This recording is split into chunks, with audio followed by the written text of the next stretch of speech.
Hello everyone, welcome back to my channel. In today's video I'm gonna show you how to post multiple picture on Snapchat story. So first of all, open your Snapchat. Before start the video, make sure to subscribe our channel and hit the bell icon for more update. So let's get started. Click on here, go to camera roll, select picture, look at the right side, click on and select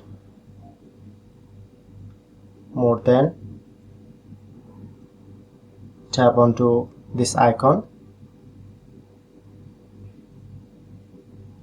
select my story,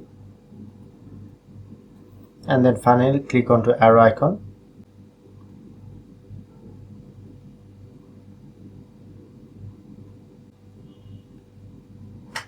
So that's how you can easily post multiple picture on Snapchat story. If in this video helpful, please hit the like button and subscribe our tutorial debate channel for more video.